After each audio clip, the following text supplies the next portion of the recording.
Hello and a pretty lovely good evening once again from here in Delhi, and hope as always that each one of you are keeping absolutely fine, happy and of course in fine spirits.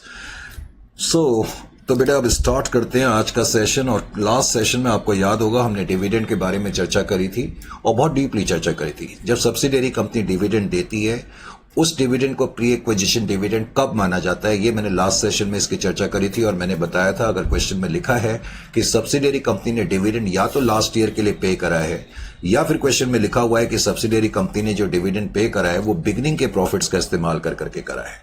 अगर इन दोनों में से एक भी clue question में मौजूद है तो इसका मतलब डिविडेंड जो है वो प्री एक्विजिशन डिविडेंड का केस है।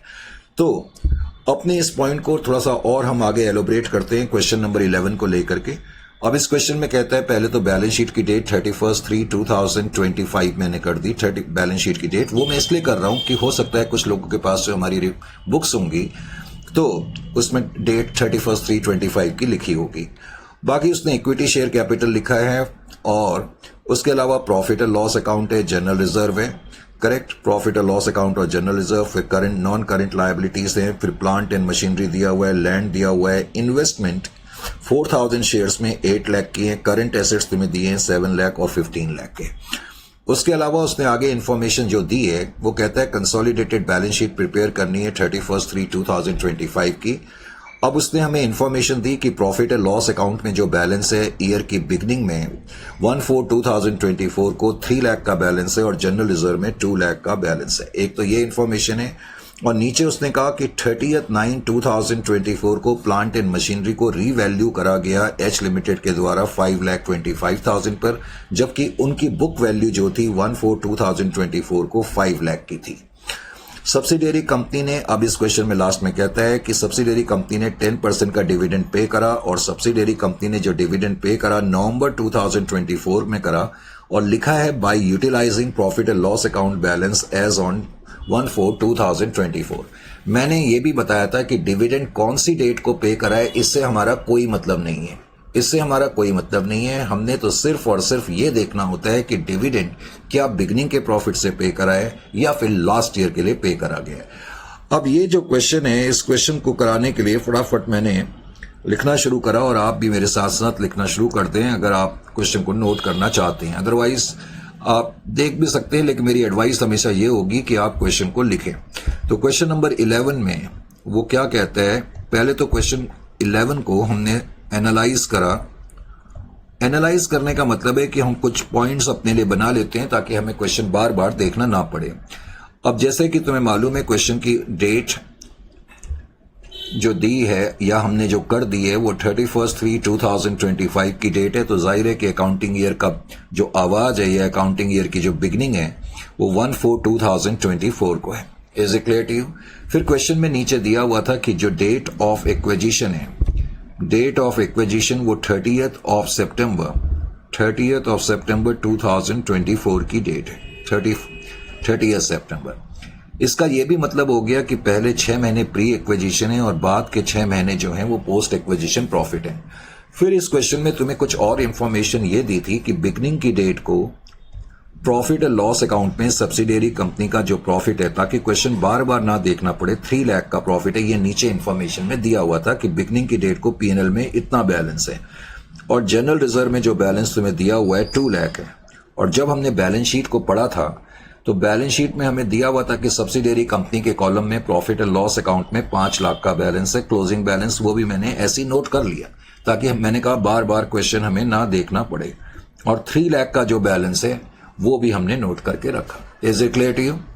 अच्छा जी, फिर इस क्वेश्चन में जो मेन इंफॉर्मेशन थी वो ये थी कि नवंबर के महीने में, अब मान लेते हैं कि नवंबर का मंथ कहीं यहां पर है, नवंबर 2024 को क्वेश्चन में लिखा था कि सब्सिडियरी कंपनी ने डिविडेंड पे करा है। तो इस क्वेश्चन में सब्सिडियरी कंपनी ने डिविडेंड पे करा है। अब जो डिविडेंड सब्सिडियरी कंपनी ने पे करा, क्वेश्चन में यह भी लिखा हुआ था कि सब्सिडियरी कंपनी ने ये जो डिविडेंड पे करा है नवंबर के महीने में। अब बहुत से बच्चे सोचेंगे नवंबर के महीने में पे करा है तो सर ये तो पोस्ट एक्विजिशन होना चाहिए। मैंने कहा डेट के हिसाब से मूव नहीं करना है, डिविडेंड कौन सी डेट को पे करा, date is absolutely irrelevant. What you need to actually look at कि ये डिविडेंड क्या लास्ट ईयर के लिए पे करा है या बिगनिंग के प्रॉफिट का इस्तेमाल करके करा है. तो नीचे उसने लिखा है कि सब्सिडियरी कंपनी ने जो ये डिविडेंड पे करा बिगनिंग के प्रॉफिट से करा है, तो इसलिए इस डिविडेंड को प्री एक्विजिशन डिविडेंड मानेंगे. करेक्ट. और मैंने ये भी बताया था, हम ये मान करके चलते हैं कि होल्डिंग कंपनी का जो शेयर ऑफ डिविडेंड रहा होगा, होल्डिंग कंपनी ने उसको अपने प्रॉफिट एंड लॉस अकाउंट में क्रेडिट कर लिया होगा. लेकिन मैंने ये भी बताया था कि ये ट्रीटमेंट अब गलत है, हमें इसको रेक्टिफाई करना पड़ता है. मेन चीज ये है. तो इस क्वेश्चन में कुछ ये चीजें मौजूद थी. बाकी रीवैल्यूएशन से रिलेटेड भी क्वेश्चन में कुछ इंफॉर्मेशन है. अब आगे मैंने इस क्वेश्चन को सॉल्व करना शुरू करा. जब इस क्वेश्चन को सॉल्व करेंगे तो सबसे पहले स्टेप नंबर 1 में हमने डिग्री ऑफ कंट्रोल कंप्यूट करा. Degree of control. अब डिग्री ऑफ कंट्रोल को कंप्यूट करने के लिए डिग्री ऑफ कंट्रोल हम ये देखते हैं कि सब्सिडियरी कंपनी के टोटल नंबर ऑफ शेयर कितने हैं. 5000 शेयर हैं, 5 लाख की शेयर कैपिटल है और 100 रुपए का एक शेयर है. फिर हम ये देखते हैं कि उसमें होल्डिंग के पास कितने शेयर हैं. 4000 शेयर हैं और 1000 शेयर अदर शेयर होल्डर्स यानी कि माइनॉरिटीज के पास हैं. तो रेशियो जो है वो 4/5 और 1/5 हो गया. सब्सिडियरी कंपनी के जो नेट एसेट्स हैं उसमें पेरेंट का हिस्सा 4/5 और अदर शेयर होल्डर यानी कि माइनॉरिटीज का हिस्सा 1/5 है. उसके बाद फिर इस क्वेश्चन में रीवैल्यूएशन से रिलेटेड इंफॉर्मेशन है, तो मुझे रीवैल्यूएशन एनालिसिस करना पड़ेगा. अब रीवैल्यूएशन एनालिसिस करने के लिए मैं कई बारी आपको बता चुका हूं. रीवैल्यूएशन एनालिसिस सबसे पहले तो हम ये देखते हैं कि रीवैल्यूएशन किसका हो रहा है. प्लांट एंड मशीनरी का हो रहा है. फिर हम ये देखते हैं सबसे पहले तो कि बिगनिंग की बुक वैल्यू कितनी है और ईयर के एंड की वैल्यू कितनी है. ये देखने के पीछे पर्पस होता है कि हम रेट ऑफ डेप्रिसिएशन फाइंड कर लें. यानी कि रेट ऑफ डेप्रिसिएशन फाइंड करने के लिए मुझे बुक वैल्यू बिगनिंग की और एंड की नोट करनी पड़ती है. तो जो बुक वैल्यू तुम्हें दी हुई है बिगनिंग की और एंड की, उसको तुमने पहले अच्छी तरह से नोट कर लिया. करेक्ट. तो बिगनिंग की बुक वैल्यू कितनी है और क्लोजिंग बुक वैल्यू कितनी है, पहले तो आप इसको नोट कर लें. अब ओपनिंग बुक वैल्यू और क्लोजिंग बुक वैल्यू. अब क्लोजिंग वैल्यू तो हमें बैलेंस शीट से पता लग गई कि closing book value subsidiary company के कॉलम को देख करके वो 5 लाख रुपए की है प्लांट एंड मशीनरी की. अब क्वेश्चन में नीचे लिखा हुआ था कि जिस दिन हमने कंट्रोल एक्वायर करा हमने उस एसेट को रीवैल्यू तो करा है 5,25,000 पर, लेकिन नीचे ये भी लिखा था कि उसकी बुक वैल्यू बिगनिंग की डेट को इतनी थी. तो जो बिगनिंग की बुक वैल्यू है पहले तो आपने उसको नोट करा. अब बिगनिंग की बुक वैल्यू क्वेश्चन में जो हमें दी हुई है वो 4,50,000 की दी हुई है. बिगनिंग की डेट को बुक वैल्यू 4,50,000 की थी. ये नीचे एडिशनल इंफॉर्मेशन में तुम्हें दिया हुआ है. अब इन दोनों का डिफरेंस आपने नोट करा तो आपको पता लग गया कि सब्सिडियरी कंपनी ने डेप्रिसिएशन जो चार्ज करा होगा इस पूरे साल में. पहले तो सॉरी, अब ये तो मैंने उल्टा लिख दिया इस क्वेश्चन में, extremely sorry. Closing book value 4,50,000 की है, यहां पर लिखा भी हुआ है. मैंने क्लोजिंग बुक वैल्यू 4,50,000 की है और नीचे उसने लिखा है, नीचे उसने जो क्वेश्चन में लिखा है वो ये कि on the date of control को हमने प्लांट एंड मशीनरी को 5,25,000 पे वैल्यू करा और ओपनिंग डेट को उसकी वैल्यू 5 लाख की थी. तो ओपनिंग डेट को पहले तो आपने बुक वैल्यू नोट करी, क्लोजिंग वैल्यू नोट करी. इससे आपको पता लग गया कि डेप्रिसिएशन जो है वो 50,000 का है और उसकी परसेंटेज भी आपने निकाल ली 50,000 डिवाइडेड बाय 5 लाख इंटू 100 करके. एक बार जब ये पता कर लिया तो उसके बाद हम ये देखते हैं कि अप वैल्यूएशन हुआ या डी वैल्यूएशन हुआ. अप वैल्यूएशन हुआ या डी वैल्यूएशन हुआ, इसके लिए हम ये देखते हैं कि on the date of control को, on the date of acquisition को हमने कितने पर रीवैल्यू करा और उस दिन बुक वैल्यू कितनी थी. अब ये तो हमें दिया हुआ है कि रीवैल्यूड एट, ये तो हमें दिया ही हुआ है. On the date of control को हमने उसको रीवैल्यू करा 5,25,000 पर. अब मुझे इस दिन की बुक वैल्यू निकालनी है. डेट ऑफ एक्विजिशन 30 सितंबर है, तो इस दिन बुक वैल्यू कितनी थी ये मैं निकाल सकता हूं. इस दिन बुक वैल्यू कितनी थी ये हम निकाल सकते हैं. बुक वैल्यू बिगनिंग की डेट को 5 लाख की है, ये तो हमें मालूम है.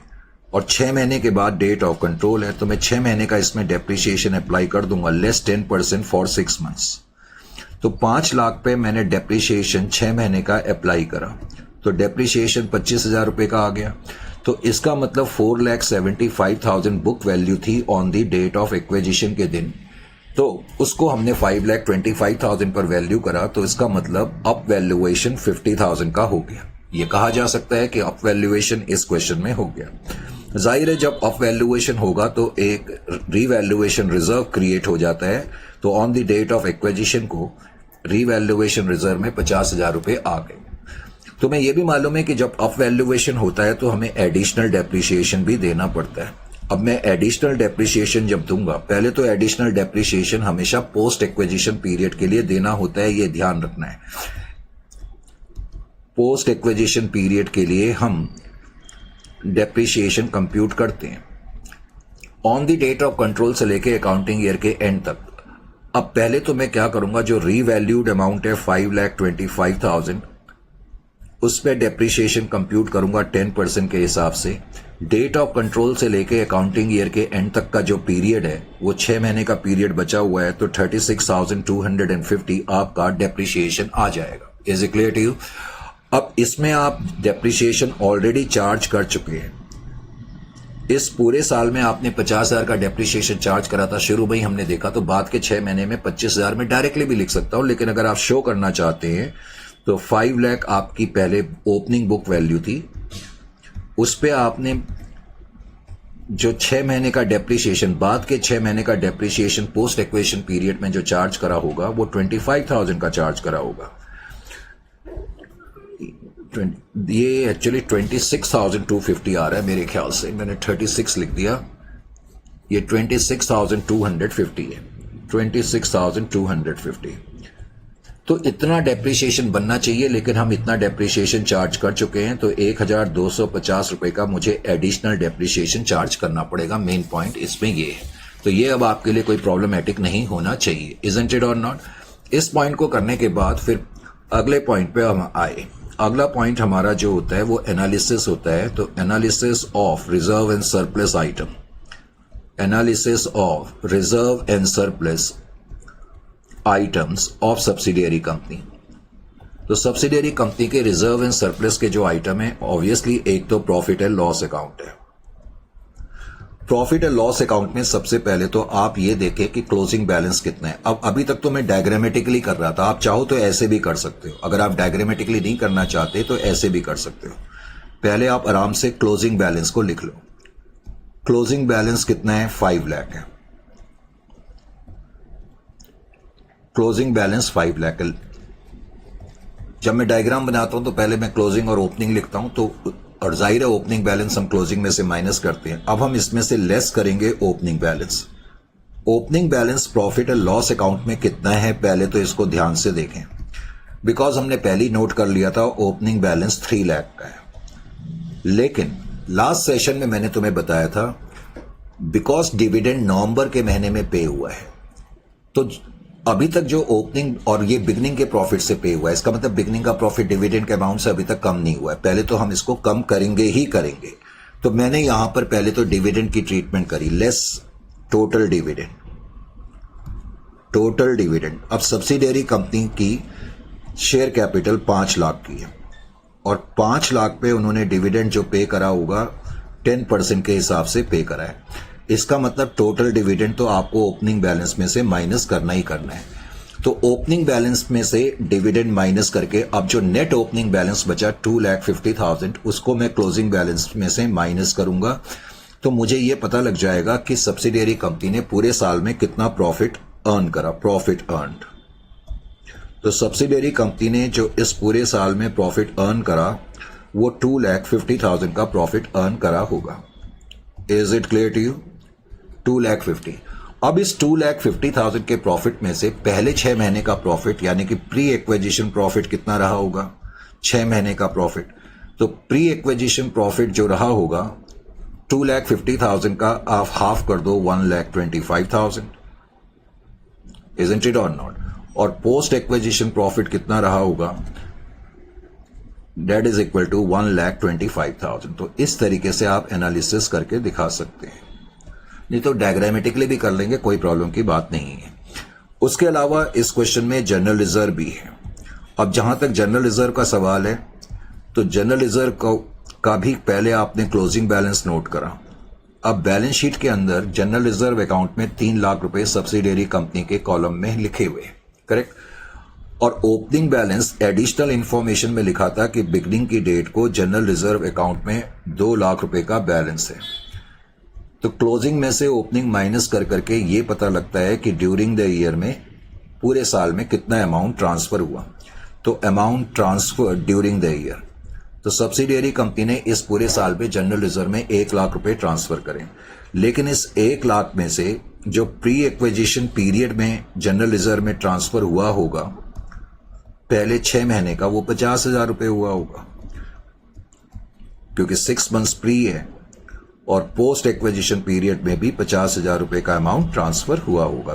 तो आप ऐसे भी प्रेजेंट कर सकते हैं। Is it clear to you? उसके अलावा ये चीजें करने के बाद जाहिर है कि फिर हमारा जो अगला स्टेप होता है, अगला स्टेप हमारा, ये स्टेप हमारा थर्ड था, थर्ड के बाद फोर्थ स्टेप, उसमें बेसिकली हम स्टेटमेंट ऑफ नेट एसेट्स बनाते हैं, जिसके लिए हम वर्ड एनालिसिस टेबल लिख देते हैं।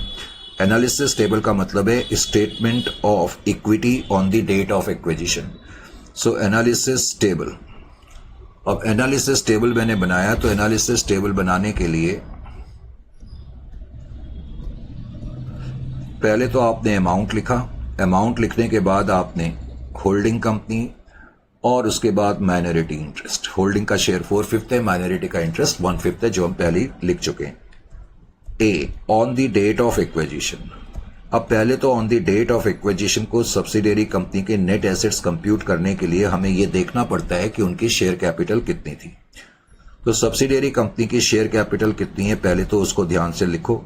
सब्सिडियरी कंपनी की शेयर कैपिटल 5 लाख की है, तो 5 लाख रुपए आपने लिख दिए। Is it clear to you? फिर उसके अलावा वैसे इस क्वेश्चन में कोई बोनस कैपिटल नहीं है। फिर मैंने रिजर्व एंड सरप्लस के आइटम ऐड करे। रिजर्व एंड सरप्लस के आइटम में प्रॉफिट एंड लॉस अकाउंट। अब प्रॉफिट एंड लॉस अकाउंट में बिगनिंग की डेट को जो बैलेंस था 2,50,000 का था बिगनिंग की डेट को, लेकिन मुझे पता करना है कि प्रॉफिट एंड लॉस अकाउंट में balance on the date of control के दिन कितना है। तो पहले 6 महीने का जो प्रॉफिट है, जिसको हम प्री एक्विजिशन प्रॉफिट बोलते हैं, तो प्री एक्विजिशन प्रॉफिट आप इसमें ऐड कर देंगे। तो प्री एक्विजिशन प्रॉफिट 1,25,000 आपने ऐड करा, तो 3,75,000 ये अब क्या बता रहा है कि on the date of control के दिन प्रॉफिट एंड लॉस अकाउंट में इतना बैलेंस मौजूद है। उसके अलावा फिर इसी तरीके से आप ये देखेंगे कि जनरल रिजर्व में पहले तो ओपनिंग बैलेंस कितना है। बट जनरल रिजर्व में जो बैलेंस है वो 2 लाख का बैलेंस है ओपनिंग। फिर पहले 6 महीने में जनरल रिजर्व में जो ट्रांसफर हुआ 50,000 रुपए हुआ, जो अभी हमने कंप्यूट करा था। तो इसका मतलब जिस दिन कंट्रोल एक्वायर हुआ उस दिन जनरल रिजर्व में 2,50,000 का बैलेंस था। करेक्ट। उसके अलावा फिर एक रीवैल्यूएशन रिजर्व भी क्रिएट हो गया।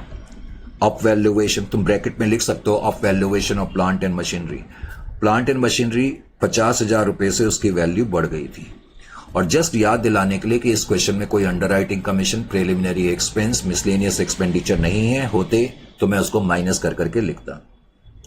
अब इनको हम टोटल कर देंगे तो 11,75,000 ये टोटल क्या बता रहा है कि on the date of control को सब्सिडियरी कंपनी की इक्विटी या नेट एसेट्स इतने थे।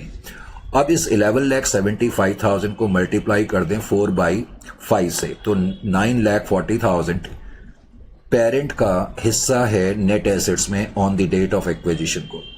सब्सिडियरी कंपनी के जो नेट एसेट्स हैं उसमें होल्डिंग कंपनी का हिस्सा इतना है, और 1/5 करेंगे तो 2,35,000 माइनॉरिटी का हिस्सा भी हमें पता लग गया। ये चीजें हासिल करने के बाद फिर हम साथ साथ इसमें ये भी बना लेते हैं कि पोस्ट एक्विजिशन पीरियड में जो रिजर्व एंड सरप्लस हैं वो कितने हुए और उसमें रिस्पेक्टिव पार्टीज का कितना हिस्सा है। तो profit and loss account post pre acquisition 1,25,000 था और पोस्ट एक्विजिशन भी 1,25,000 रुपए था। इसमें 4/5 हमारा हिस्सा 1 लाख का हो जाएगा और 25,000 माइनॉरिटीज का हिस्सा हो जाएगा। उसके अलावा फिर जनरल रिजर्व हम देखेंगे तो जनरल रिजर्व में हमारा हिस्सा पोस्ट एक्विजिशन पीरियड में 50,000 रुपए ट्रांसफर हुए और 40,000 होल्डिंग का हिस्सा, माइनॉरिटीज का हिस्सा 10,000 है। चेक कर लेना चाहिए कि क्या क्वेश्चन में कोई एडिशनल डेप्रिसिएशन तो नहीं है। एडिशनल डेप्रिसिएशन 1,350 का है। 1250 का है, सॉरी 1250, और उसमें 4/5 हमारा हिस्सा 1000 और 250 जो है इनका हिस्सा है। मैंने कल ये भी बताया था कि जब बाद में आप माइनॉरिटी इंटरेस्ट कंप्यूट करते हैं तो आपको ये तीनों आइटम ऐड करने पड़ते हैं। आप बेटर इन तीनों की नेट फिगर ले लो, 25 + 10 35 - 250, तो 34,750 आपने इसको नेट कर लिया, वो ज़्यादा बेटर रहता है। Is it clear to you? ये काम करने के बाद अब हमने करना होता है cost of control. Cost of control जब हम कंप्यूट करते हैं तो मैंने बताया था लास्ट सेशन में भी, कॉस्ट ऑफ कंट्रोल कंप्यूट करने के लिए स्टेप नंबर है हमारा ये 5th। तो स्टेप नंबर 5th में कॉस्ट ऑफ कंट्रोल यानी कि गुडविल या कैपिटल रिजर्व, जिसको लिए हम वर्ड यूज करते हैं कॉस्ट ऑफ कंट्रोल। अब कॉस्ट ऑफ कंट्रोल जब आप कंप्यूट करेंगे तो कॉस्ट ऑफ कंट्रोल यहां पर आपको थोड़ा अलर्ट रहना पड़ेगा। पहले तो हम लिखते हैं कॉस्ट ऑफ इन्वेस्टमेंट। 4000 शेयर खरीदने के लिए हमने कितना पैसा दिया ये हमें पहले तो मालूम होना चाहिए।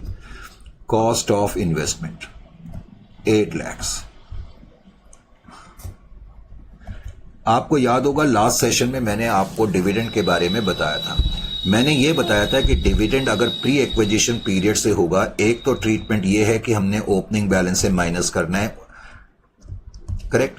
लेकिन दूसरा ट्रीटमेंट जो होता है वो हमें रेक्टिफाई करना पड़ता है, क्योंकि जो होल्डिंग कंपनी का शेयर ऑफ डिविडेंड था, होल्डिंग कंपनी ने उसको अपने प्रॉफिट एंड लॉस अकाउंट में इंक्लूड कर लिया है। होल्डिंग कंपनी ने अपना शेयर ऑफ डिविडेंड अपने प्रॉफिट एंड लॉस अकाउंट में इंक्लूड कर लिया है, जो कि उनको नहीं करना चाहिए था।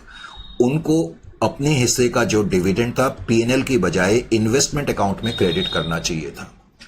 तो हमें बेसिकली सेकंड स्टेप में एक रेक्टिफिकेशन करनी पड़ती है। पहला स्टेप तो नॉर्मल है, लेकिन सेकंड स्टेप में यह है कि हमें अब प्रॉफिट एंड लॉस अकाउंट में होल्डिंग कंपनी ने जो अपना डिविडेंड क्रेडिट कर लिया था, जिसकी वजह से उनका प्रॉफिट बढ़ गया होगा, अब उसको निकाल करके, इसलिए हमें पीएनएल को डेबिट करना पड़ेगा, इन्वेस्टमेंट अकाउंट में क्रेडिट करना पड़ेगा। देखो, इन्वेस्टमेंट एसेट है, किसी एसेट को क्रेडिट करते हैं तो एसेट कम होता है, वो अच्छी बात है, क्योंकि ये कॉस्ट ऑफ इन्वेस्टमेंट है। हम मैं कॉस्ट ऑफ इन्वेस्टमेंट में क्रेडिट करूंगा तो मेरी कॉस्ट इन्वेस्टमेंट की कम हो रही है, तो इसलिए हम यहां पर लिखेंगे less transfer of holding company share of dividend, H share of dividend. तो होल्डिंग कंपनी का जो शेयर ऑफ डिविडेंड है, जो वो अपने पीएनएल में ले गए थे फ्रॉम पीएनएल, तो हम उनके पीएनएल से अब ट्रांसफर कर रहे हैं टू इन्वेस्टमेंट। अब इन्वेस्टमेंट में ट्रांसफर करेंगे तो इन्वेस्टमेंट की हमारी कॉस्ट कम हो जाएगी। अब याद रखें कि जो डिविडेंड का आपका अमाउंट था, जो हमने कंप्यूट करा था, वो 50,000 का था, और 50,000 में हमारा जो शेयर था वो 4/5 था। तो 40,000 का जो हमारा शेयर ऑफ डिविडेंड है, जो हम अपने प्रॉफिट एंड लॉस अकाउंट में ले गए, उसको हमने इन्वेस्टमेंट में से कम करना होगा। तो इसका मतलब मेरी इन्वेस्टमेंट की नेट कॉस्ट 7,60,000 की होगी। ये पॉइंट है, और हम बाद में कंसोलिडेटेड पीएनएल में से भी माइनस करेंगे। अब मैं लेस करूंगा शेयर ऑफ नेट एसेट्स। तो होल्डिंग कंपनी का जो शेयर है नेट एसेट्स में, share of net assets in subsidiary company, तो सब्सिडियरी कंपनी के जो नेट एसेट्स हैं, correct, share of net assets in subsidiary company on the date of acquisition. तो डेट ऑफ एक्विजिशन के दिन जितने भी नेट एसेट्स थे उसमें जो हमारा हिस्सा है वो 9,40,000 है, वो मैं अब माइनस करूंगा। माइनस करने के बाद जो आ जाएगा वो 1,80,000 आ जाएगा। तो 1,80,000 जो है ये आपकी गुडविल आ गई, ये आपकी कैपिटल रिजर्व आ गया, क्योंकि नेट एसेट्स आपकी बार ज्यादा हैं और इन्वेस्टमेंट आपकी कम है। Is it clear to you और नॉट? तो इस तरीके से हम इसको करेंगे, और उसके अलावा फिर आप माइनॉरिटी इंटरेस्ट भी कंप्यूट कर सकते हैं। माइनॉरिटी इंटरेस्ट जब आप कंप्यूट करेंगे तो minority interest on the date of acquisition, पहले तो आप लिखें on the date of acquisition को माइनॉरिटी का इंटरेस्ट कितना है, ये हमने एनालिसिस टेबल में कंप्यूट कर लिया था, 2,35,000 का है।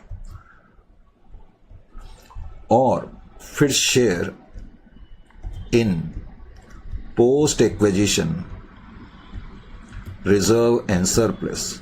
तो post acquisition reserve and surplus में माइनॉरिटी का जो इंटरेस्ट था वो भी एनालिसिस टेबल में मैंने टोटल कर दिया था 34,750। तो हम कह सकते हैं on the reporting date minority जो है वो टोटल 2,69,750 की है। Is it clear to you? On the reporting date.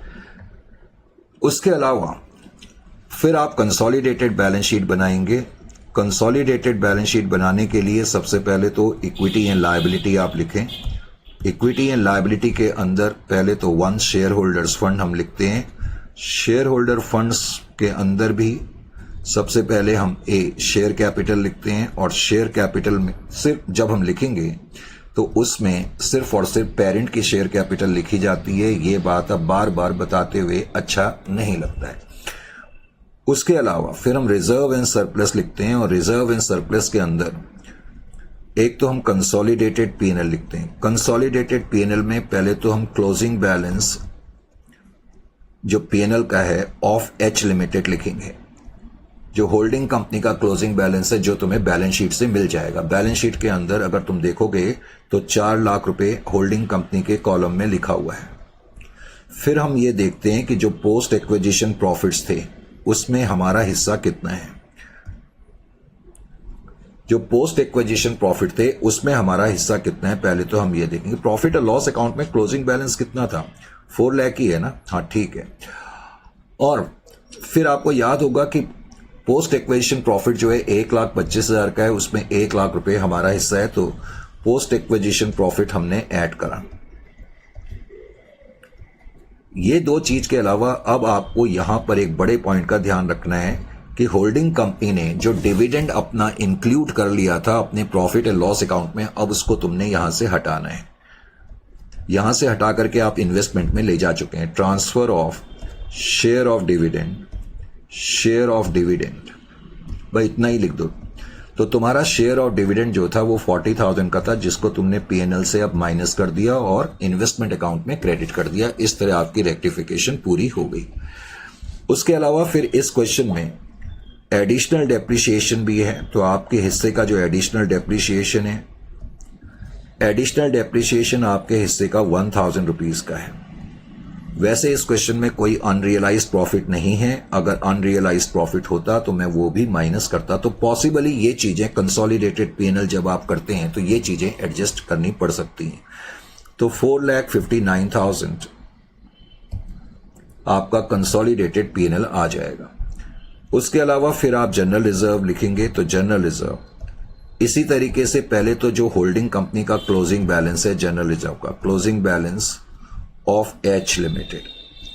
H limited के क्लोजिंग बैलेंस को पहले तो आप ध्यान से देखें कि बैलेंस शीट के अंदर कितना है, डेट इज 3 लाख है। फिर पोस्ट एक्विजिशन जनरल रिजर्व आप इसमें ऐड कर दें। पोस्ट पीरियड में जनरल रिजर्व में 50,000 रुपए ट्रांसफर हुए थे, उसमें आपका हिस्सा 40,000 का था, तो 40,000 आपने जनरल रिजर्व में ऐड कर दिए। तो 3,40,000 आप आउटर कॉलम में लिखेंगे, कोई प्रॉब्लम नहीं होनी चाहिए। उसके अलावा अब इस क्वेश्चन में आपका कैपिटल रिजर्व भी निकला है, तो कैपिटल रिजर्व भी रिजर्व एंड सरप्लस की हेडिंग के अंदर लिखा जाता है। तो कैपिटल रिजर्व जो आपने अपने स्टेप जिस स्टेप में भी कंप्यूट करा ब्रैकेट में वो स्टेप मेंशन कर देना चाहिए, 1,80,000। उसके अलावा माइनॉरिटी इंटरेस्ट भी हम रिजर्व एंड सरप्लस के अंदर लिखते हैं, लेकिन उसको सेपरेट लाइन आइटम के रूप में लिखते हैं, तो इसलिए मैंने उसको कोई नंबरिंग नहीं दी। माइनॉरिटी इंटरेस्ट हमारा 2,69,750 का निकला था। उसके अलावा फिर इस क्वेश्चन में नॉन करेंट लायबिलिटी हमने लिखी, तो नॉन करेंट लायबिलिटी इस क्वेश्चन में जो पेरेंट है उसकी तो 5 लाख की गिवन है, और जो सब्सिडियरी है उसके कॉलम में 3 लाख रुपए लिखा हुआ है, तो इसलिए टोटल में आउटर कॉलम में बस लाइन बाय लाइन एडिशन करके 8 लाख रुपए लिख दूंगा। उसके अलावा हमें क्वेश्चन में करंट लायबिलिटी गिवन है। करंट लायबिलिटी 8 लाख की गिवन है पेरेंट की, और 9 लाख की गिवन है सब्सिडियरी कंपनी की। बस आपने इसका लाइन बाय लाइन एडिशन कर करके आउटर कॉलम में 17 लाख रुपए लिख देने हैं। Is it clear to you? उसके बाद फिर आप इसका टोटल कर लेंगे और टोटल जब आप करेंगे तो 47,48,750 आपका टोटल आना चाहिए। एसेट साइड में हमें कभी भी उतनी प्रॉब्लम्स नहीं आती हैं, लेकिन फिर भी थोड़ा सा ध्यान रखना पड़ता है, खास तौर से जब रीवैल्यूएशन हो। तो एसेट साइड में सबसे पहले तो non current asset. Non current assets के अंदर भी property plant and equipment, property plant and equipment के अंदर भी टेंजेबल। अब टेंजेबल के अंदर भी प्लांट एंड मशीनरी, पहले तो आपने लिखा जो भी है आपकी प्लांट एंड मशीनरी या property plant and equipment, 10 lakh का अमाउंट आपके कॉलम यानी कि होल्डिंग कंपनी के कॉलम में लिखा था, 4,50,000 सब्सिडियरी के कॉलम में लिखा था। पहले तो इनको लाइन बाय लाइन ऐड कर दिया, 14,50,000। अब आप ये देखो कि अप वैल्यूएशन कितने का हुआ है। तो अप वैल्यूएशन जब हमने करा था तो 50,000 रुपीज का अप वैल्यूएशन था या नहीं था। अब आप टोटल डेप्रिसिएशन यहां से माइनस करेंगे। टोटल डेप्रिसिएशन 1,250 का है, तो 1,250 का टोटल डेप्रिसिएशन माइनस करने के बाद आउटर कॉलम में आपकी जो फिगर आ जाएगी 14,98,750। तो इस तरीके से आप इसको लिखेंगे। इसको करने के बाद फिर आपका जो अगला आइटम है, अब अगला आइटम मेरे ख्याल से इसमें एक ही है। अच्छा, एक और था, लैंड भी था क्वेश्चन में, तो लैंड भी मेरे को याद नहीं आ रहा था लेकिन याद आ गया। लैंड है तो लैंड में कोई प्रॉब्लम नहीं है, 5 लाख इनकी है पेरेंट की और 5,50,000 जो है सब्सिडियरी कंपनी की है। तो आउटर कॉलम में आप 10,50,000 का अमाउंट लिख देंगे। उसके अलावा फिर क्वेश्चन में करंट एसेट्स हैं और करंट एसेट्स तुम्हें डायरेक्टली लिखे हुए हैं 7 lakh plus 15 lakh subsidiary company के। तो आउटर कॉलम में आप 22 लाख की फिगर लिख देंगे।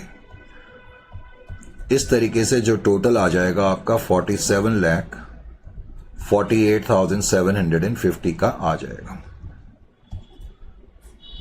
ये तो था 11th क्वेश्चन। इसी तरह से अब आप क्वेश्चन नंबर 12 की तरफ आ जाएं। और क्वेश्चन नंबर 12 में क्या कहता है, let's have a look.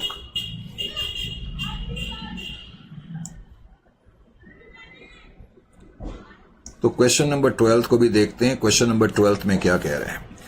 Question number 12 में वो कहता है, prepare consolidated balance sheet of H limited and S limited as on 31/3/2029, 19 लिखा है, 25 कर लेना।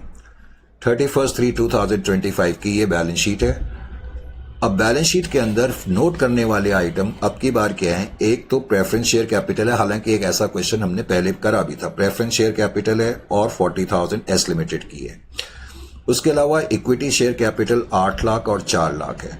फिर जनरल रिजर्व अकाउंट का जो बैलेंस है 1/4/2024 को 2 लाख और 1,20,000 का है। प्रॉफिट एंड लॉस अकाउंट में बैलेंस 2,80,000 और 1,80,000 का है। खास तौर से सब्सिडियरी कंपनी की इक्विटी शेयर कैपिटल को नोट करना चाहिए। उनके जनरल रिजर्व में जो बैलेंस है वो बिगनिंग की डेट का है। लास्ट सेशन में भी मैंने बताया था, बिगनिंग की डेट को जनरल रिजर्व में जो बैलेंस है वही बैलेंस ईयर के एंड में लिखा हुआ है।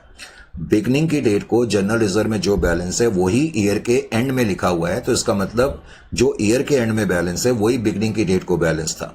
हालांकि प्रॉफिट और लॉस अकाउंट ईयर के एंड में 180 है। फिर बाकी 2 लायबिलिटी हैं, सन्ड्री क्रेडिटर और बिल्स पेबल। उसके अलावा एसेट साइड में एक तो इस क्वेश्चन में तुम्हें गुडविल दी है 80 और 60,000 की। Is it clear to you? Land and building जो है वो तुम्हें 4 लाख और 2,60,000, प्लांट एंड मशीनरी। फिर इन्वेस्टमेंट जो आपने करी है 3,000 शेयर्स में करी है, लेकिन ये शेयर्स आपने जो एक्वायर करे हैं 30 सितंबर 2024 को एक्वायर करें। तो ईयर के बीच में एक्वायर करे और 4,80,000 रुपए तुमने दिए हैं। बाकी तुम्हें क्वेश्चन में स्टॉक है, डेटर्स है, बैंक है और प्रिलिमिनरी एक्सपेंस भी क्वेश्चन में दिए हुए हैं। करेक्ट, कुछ इस तरीके का क्वेश्चन इससे पहले भी हमने करा हुआ है। खैर, अब उसने ये बताया कि पहले तो प्रॉफिट और लॉस अकाउंट जो सब्सिडियरी कंपनी का है उसमें क्रेडिट बैलेंस 1/4/2024 को बिगनिंग में 1 लाख का है। फिर कह रहा है एक डिविडेंड सब्सिडियरी कंपनी ने पे करा 15% का। सब्सिडियरी कंपनी ने ये डिविडेंड पे करा अक्टूबर 2024 में, लेकिन उन्होंने जो ये डिविडेंड पे करा है अक्टूबर 2024 में, ये फॉर द ईयर एंडेड 24 के लिए करा है। फॉर द ईयर एंडेड 31/3/2024, डेट ठीक कर लेना। अक्टूबर 24 में हमने पे करा है, लेकिन फॉर द ईयर एंडेड 24, इसका मतलब लास्ट ईयर के लिए हमने पे करा है। और क्वेश्चन में कहता है which was credited to profit and loss account by H limited. मैं अब कई बार बोल चुका हूं, चाहे ये लाइन क्वेश्चन में दी हो या ना दी हो, कि सब्सिडियरी कंपनी ने जो डिविडेंड पे करा, करेक्ट, वो डिविडेंड चाहे ये दिया हो या ना दिया हो, ये माना जाएगा कि होल्डिंग कंपनी ने अपने हिस्से का डिविडेंड, अपना शेयर जो है प्रॉफिट एंड लॉस अकाउंट में इंक्लूड कर लिया है। तो ये चीज का ध्यान रखना। फिर कह रहा है included in creditors of S company are goods to the value of 40,000 for goods supplied by H company. अब वो क्या कह रहा है, जो सन्ड्री क्रेडिटर्स हैं, सन्ड्री क्रेडिटर्स एच लिमिटेड के जो हैं, जो एच लिमिटेड नाम की कंपनी है, उन्होंने एस लिमिटेड को कुछ सामान बेचा होगा। पहले तो मुझे कैसे पता लगा ये मैं अभी आपको बताता हूं, क्योंकि क्वेश्चन में कह रहा है कि एस लिमिटेड के क्रेडिटर्स में, वो कह रहा है जो एस लिमिटेड है उसके क्रेडिटर्स में 40,000 रुपीज ऐसे हैं जो उन्होंने एच लिमिटेड को पे करने हैं।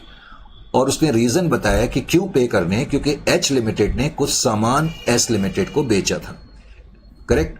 तो पहले तो ये 40,000 इंटर कंपनी ट्रांजेक्शन है, डेटर्स क्रेडिटर्स में से माइनस करेंगे। दूसरा, अब एच लिमिटेड ने एस लिमिटेड को 40,000 का सामान बेचा था, कह रहे also included in the stock of S company are goods to the value of 16,000 which were supplied by H company at a profit of 25% on sale. अब उसने बताया कि एच लिमिटेड ने एस कंपनी को जो सामान बेचा था, उस बेचे हुए सामान में से 16,000 रुपए का सामान जो है अभी भी बचा हुआ है। और उसने बचाया और ये भी बताया कि ये जो सामान बेचा था, इस पे होल्डिंग कंपनी ने प्रॉफिट कमाया था 25% ऑन सेल्स। वो तुम्हें दिया ही है 25% ऑन सेल्स। अब इसने इस क्वेश्चन में एक लाइन और दी कि plant and machinery was revalued at 3 lakh which stood in the books at ₹2 lakh in the beginning. पहले तो plant and machinery was revalued. Revalued कौन से दिन हुआ होगा? डेट ऑफ कंट्रोल के दिन हुआ होगा ना। जिस दिन हम कंट्रोल एक्वायर करते हैं, रीवैल्यूएशन हमेशा उस दिन होता है। तो डेट ऑफ कंट्रोल के दिन रीवैल्यूड अमाउंट तो 3 लाख है, लेकिन वो कह रहा है कि ये प्लांट एंड मशीनरी बिगनिंग की डेट को 2 लाख रुपीस की थी। Is it clear to you? Beginning की डेट को 2 लाख रुपीस की थी। अब इस क्वेश्चन में पॉइंट नंबर 5 में एक लाइन और दी है। वो कहता है there is a contingent liability of 2,000 for a pending suit in the court in the books of H company. जो होल्डिंग कंपनी है, वो कह रहा है होल्डिंग कंपनी की बुक्स में एक कंटिजेंट लायबिलिटी है 2,000 रुपए की। तो इसका क्या करेंगे? इसका कुछ नहीं करेंगे। कंटिजेंट लायबिलिटी का कुछ नहीं करना, वो तुम नोट्स में लिख सकते हो कि there is a pending liability with respect to a court suit. Correct, बस ये है। तो इस क्वेश्चन में पहले तो ये डेट्स वगैरह जो मैंने रिवाइज, जिनकी बुक्स में डेट्स नहीं लिखी हैं, ठीक है।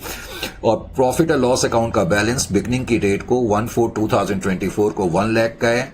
कहता है सब्सिडियरी कंपनी ने अक्टूबर 2024 में डिविडेंड पे करा फॉर द ईयर एंडेड 31/3/2024, यानी कि लास्ट ईयर के लिए पे करा है। बाकी ये चीजें अनरियलाइज प्रॉफिट से और रीवैल्यूएशन से रिलेटेड इस क्वेश्चन में कुछ चीजें तुम्हें दी हुई हैं। अब इसको करने के लिए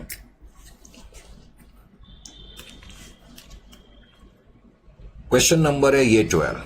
अब क्वेश्चन नंबर 12 को करने के लिए हमें क्या करना है? क्वेश्चन नंबर 12 में फटाफट आप देखें। तो क्वेश्चन नंबर 12, अब क्वेश्चन नंबर 12 को करने के लिए मैंने क्या करा? सबसे पहले क्या करते हैं हम? पहले तो क्वेश्चन को ओपन अप करते हैं, उसका एनालिसिस करते हैं। अब एनालिसिस करने की आदत ये अपनी आप डाल लो। इससे क्या होता है कि मिस्टेक्स होने के चांसेस कम और मिनिमाइज हो जाते हैं। 31/3/2025 क्लोजिंग डेट है। अकाउंटिंग ईयर की बिगनिंग की डेट 1/4/2024 है, जो हमने अपडेट्स लिखाई थी। इस क्वेश्चन में भी इत्तेफाक से जो डेट ऑफ कंट्रोल है वो 30 सितंबर 2024 है। करेक्ट, यहां तक है। अब इस क्वेश्चन में पहले तो इसका मतलब 6 महीने प्री एक्विजिशन है, 6 महीने पोस्ट एक्विजिशन है, ये मुझे बताने की जरूरत नहीं है। पिछले क्वेश्चन की तरह इस क्वेश्चन में भी मैंने क्या करा? जो प्रॉफिट एंड लॉस अकाउंट का बैलेंस है, नीचे जो हमें दिया था बिगनिंग की डेट को प्रॉफिट एंड लॉस अकाउंट में 1 लाख का बैलेंस है, और कह रहा है जनरल रिजर्व में जो बैलेंस है, इनफैक्ट ये चीज नीचे नहीं दी थी, ये बैलेंस शीट के अंदर ही दिया है। बैलेंस शीट के अंदर से ही मुझे पता लग गया कि जनरल रिजर्व बिगनिंग की डेट को 1,20,000 का था, और क्लोजिंग बैलेंस जो पीएनएल का है, सब्सिडियरी कंपनी का प्रॉफिट एंड लॉस अकाउंट में क्लोजिंग बैलेंस 1,80,000 है, लेकिन जनरल रिजर्व का क्लोजिंग बैलेंस भी 1,20,000 ही है। करेक्ट। उसके अलावा क्वेश्चन में उसने अभी जो हम पढ़ भी रहे थे कि on the date of control के दिन कुछ रीवैल्यूएशन हुआ, और रीवैल्यूएशन जो हुआ है वो प्लांट एंड मशीनरी का हुआ है, और प्लांट एंड मशीनरी को रीवैल्यू करा गया 3 लाख पे। ये भी आपने ऐसे नोट कर लिया ताकि आप क्वेश्चन करते समय भूले नहीं। एक तो ये चीज थी। दूसरा, इस क्वेश्चन में ये दिया हुआ था कि अक्टूबर के मंथ में, इन दी मंथ ऑफ अक्टूबर, सितंबर के बाद अक्टूबर आता है, तो अक्टूबर के मंथ में, इन दी मंथ ऑफ अक्टूबर, तो अक्टूबर में, अक्टूबर 24 को वो कहता है सब्सिडियरी कंपनी ने डिविडेंड पे करा। पहले तो सब्सिडियरी कंपनी की शेयर कैपिटल कितनी है ये तुम्हें अच्छी तरह से मालूम होना चाहिए। कितनी शेयर कैपिटल है सब्सिडियरी कंपनी की? 4 लाख की शेयर कैपिटल है। अब 4 लाख की जो शेयर कैपिटल है सब्सिडियरी कंपनी की, रेट ऑफ डिविडेंड उनका कितना है? 15% है। तो इसका मतलब टोटल डिविडेंड सब्सिडियरी कंपनी ने कितना पे करा? 60,000 का डिविडेंड पे करा है। अब क्वेश्चन में लिखा है कि सब्सिडियरी कंपनी ने ये जो डिविडेंड पे करा है फॉर द ईयर एंडेड 31/3/2024। देखो, जो करंट ईयर खत्म हो रहा है 31/3/25 को खत्म हो रहा है, और 31/3/2024 का मतलब लास्ट ईयर के लिए, 31/3/2024 के लिए डिविडेंड पे हुआ है। तो इसका मतलब ये डिविडेंड लास्ट ईयर के लिए पे हुआ है, तो और लास्ट ईयर के लिए पे हुआ है तो ये प्री एक्विजिशन डिविडेंड है। तो हम प्री एक्विजिशन डिविडेंड की जो ट्रीटमेंट करते हैं वही करेंगे। उसके अलावा इस क्वेश्चन में ये भी लिखा हुआ था, इस क्वेश्चन में उसने बैलेंस शीट में प्रिलिमिनरी एक्सपेंसेस भी दिए हुए हैं। आपको याद होगा सब्सिडियरी कंपनी के कॉलम में 10,000 के प्रिलिमिनरी एक्सपेंसेस हैं। इस क्वेश्चन में कुछ नीचे एक इंफॉर्मेशन इंटर कंपनी ट्रांजेक्शन से रिलेटेड है, डेटर्स और क्रेडिटर। पूरा क्वेश्चन ही मैंने आपके सामने पहले तो ओपन कर दिया। इंटर कंपनी ट्रांजेक्शन डेटर्स और क्रेडिटर्स की है, तो डेटर्स और क्रेडिटर में से 40,000 रुपए माइनस करेंगे। उसके अलावा क्वेश्चन में अनरियलाइज्ड प्रॉफिट का भी ट्रीटमेंट है, अनरियलाइज्ड प्रॉफिट का ट्रीटमेंट भी है।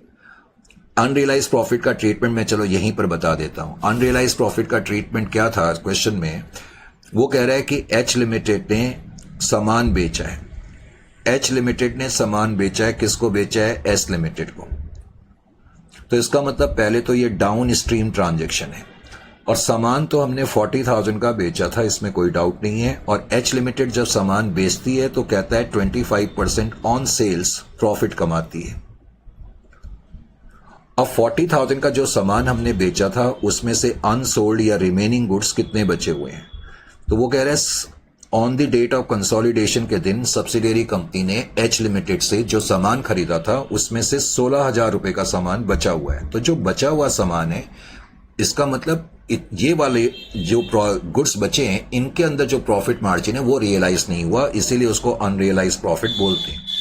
तो unrealised profit, rate of profit तुम्हें सेल्स पे गिवन ही है 25%, तो 25% 16,000 का 4,000 होगा।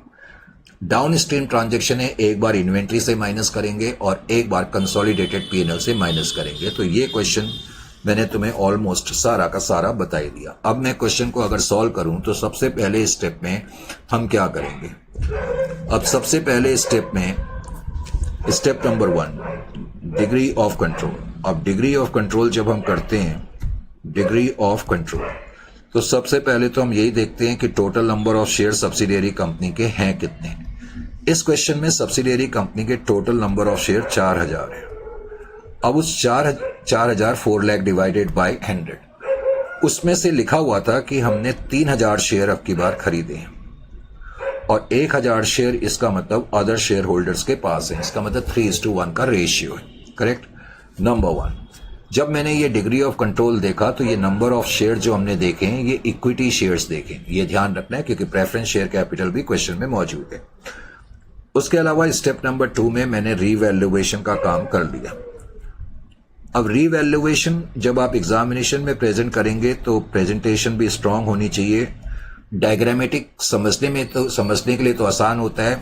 अब रीवैल्यूएशन एनालिसिस मैंने करा। रीवैल्यूएशन एनालिसिस जब मैं करूंगा तो सबसे पहले हमारी कोशिश होनी चाहिए कि हम रेट ऑफ डेप्रिसिएशन निकाल लें, और रेट ऑफ डेप्रिसिएशन निकालने के लिए बिगनिंग की और एंड की बुक वैल्यू हमारे पास होनी लाजमी है।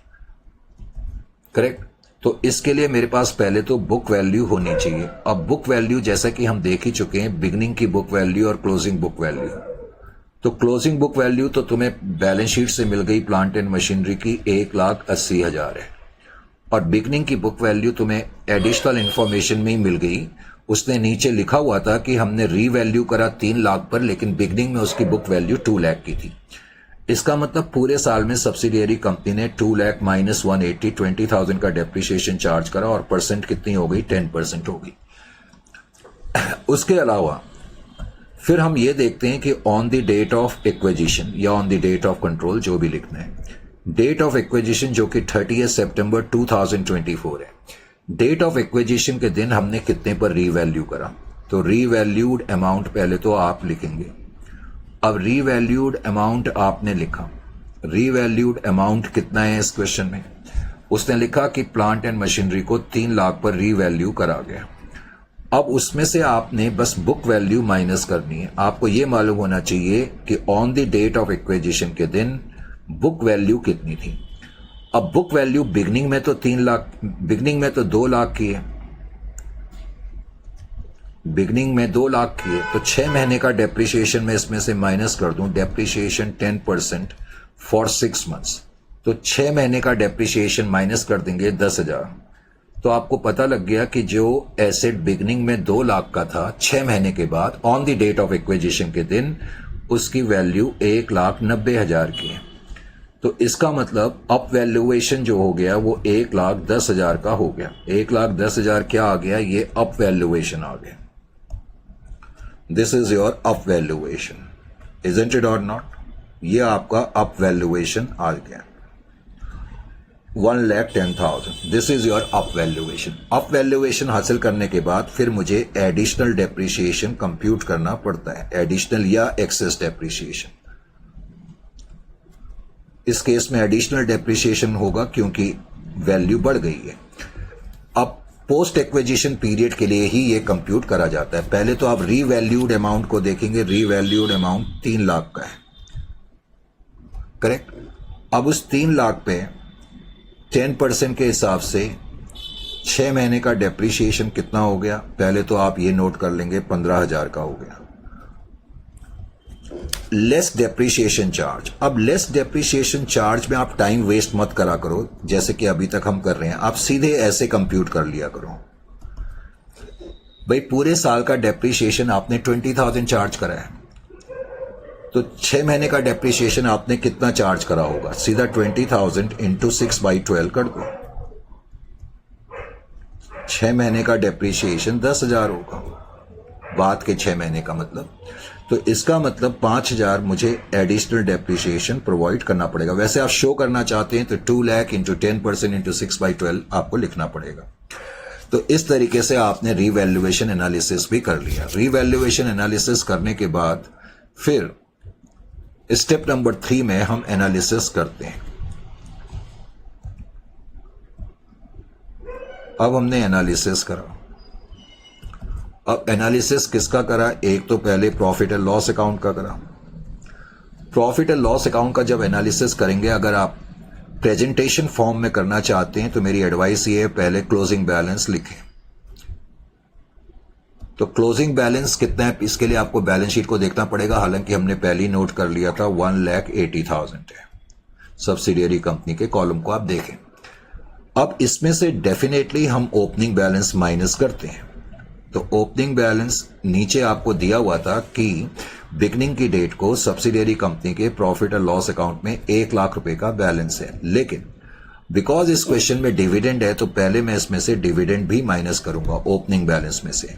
हमने डिविडेंड पहले ही कंप्यूट कर लिया था 60,000। सब्सिडियरी कंपनी ने नवंबर के महीने में डिविडेंड या अक्टूबर के महीने में डिविडेंड पे करा है और लास्ट ईयर के लिए पे करा है, तो इसका मतलब लास्ट ईयर के प्रॉफिट, ओपनिंग बैलेंस के हैं, लास्ट ईयर के प्रॉफिट है, इसलिए ओपनिंग बैलेंस में से इसका मतलब ये डिविडेंड पे हुआ होगा, तो इसलिए हम ओपनिंग बैलेंस में से माइनस करेंगे। तो नेट ओपनिंग बैलेंस कितना बच गया 40,000। तो नेट ओपनिंग बैलेंस को आप माइनस करेंगे 180 में से। तो इस तरीके से आपको पता लग गया सब्सिडियरी कंपनी ने ड्यूरिंग द ईयर में 1,40,000 का प्रॉफिट अर्न करा होगा। प्रॉफिट अर्नड, ये अर्न का मतलब ये है कि इस पूरे साल में सब्सिडियरी कंपनी ने इतना प्रॉफिट अर्न करा 140। अब ये जो 140 का प्रॉफिट है इसमें से प्री एक्विजिशन कितना है अगर आप ये देखना चाहते हैं तो प्री एक्विजिशन पीरियड 6 महीने का है।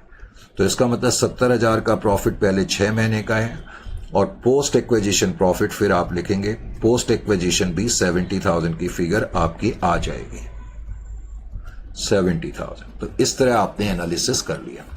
इसी तरह से फिर आप जनरल रिजर्व का एनालिसिस भी कर लेंगे। अब जहां तक जनरल रिजर्व का सवाल है तो जनरल रिजर्व की जब एनालिसिस आप करेंगे तो जनरल रिजर्व में भी इसी तरीके से पहले आप क्लोजिंग बैलेंस लिख लें, लेकिन इस क्वेश्चन में वैसे एनालिसिस करने के लिए कुछ है नहीं। बैलेंस शीट में सब्सिडियरी कंपनी के कॉलम में 1,20,000 लिखा है। फिर मैंने ओपनिंग बैलेंस माइनस करा तो ओपनिंग बैलेंस भी 1,20,000 है जो कि बैलेंस शीट में ही लिखा है, यानी कि बिगनिंग की डेट को जो बैलेंस था वही ईयर के एंड में लिखा हुआ है। तो इसका मतलब ड्यूरिंग द ईयर में जनरल रिजर्व में कुछ ट्रांसफर नहीं हुआ, तो इसका मतलब कोई प्री एक्विजिशन जनरल रिजर्व नहीं हो सकता, कोई पोस्ट एक्विजिशन जनरल रिजर्व नहीं हो सकता। इस पॉइंट को करने के बाद फिर मैंने अनरियलाइज्ड प्रॉफिट की ट्रीटमेंट आपको पहले ही बता दी थी। अनरियलाइज्ड प्रॉफिट मैंने बता दिया था कि 4,000 का, मैंने डायरेक्टली यहां पर 4,000 लिख दिया जो मैंने पहले कंप्यूट आपके लिए कर दिया था। फिर उसके बाद एनालिसिस टेबल जब आप बनाएंगे, एनालिसिस टेबल,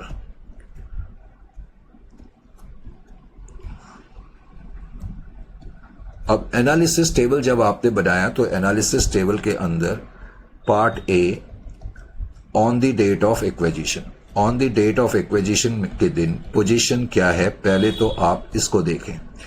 पर्पस है कि हम on the date of acquisition को सब्सिडियरी कंपनी के नेट एसेट्स फाइंड करना चाहते हैं। इसके लिए सब्सिडियरी कंपनी की पहले तो इक्विटी शेयर कैपिटल हम लिखते ही लिखते हैं, share capital equity. Subsidiary company की जो इक्विटी शेयर कैपिटल है उसमें बैलेंस 4 लाख ईयर के एंड में है और यही balance on the date of acquisition को भी रहा होगा, इसमें कोई डाउट नहीं है क्योंकि शेयर कैपिटल में चेंज नहीं आता है बार बार। और रिजर्व एंड सरप्लस, अब रिजर्व एंड सरप्लस के अंदर पहले तो आपने प्रॉफिट एंड लॉस अकाउंट लिखा।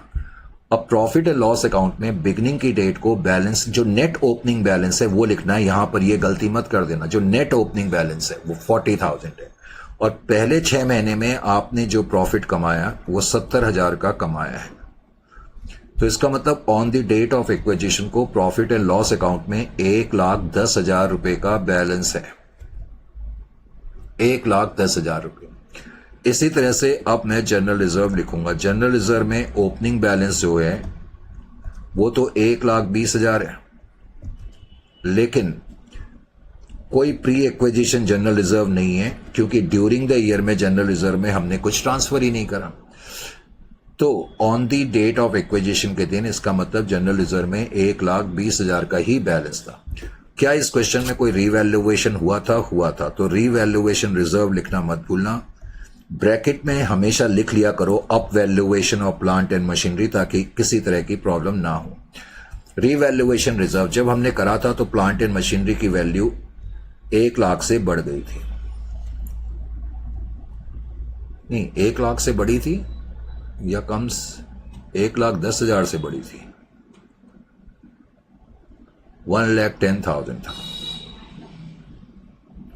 1,10,000 था। जस्ट वेट एक मिनट, मैंने 1 लाख लिख दिया तो 1,10,000 था, तो 1,10,000।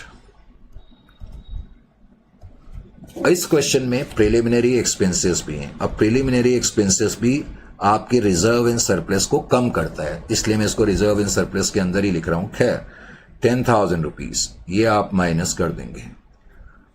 प्लस माइनस करने के बाद अब आप इनको टोटल करेंगे तो टोटल आपने करा तो ये टोटल आ गया 7,30,000। अब ये जो टोटल है 7,30,000 इसको 3/4 एंड 1/4, 3/4 और 1/4 में आप बांटेंगे।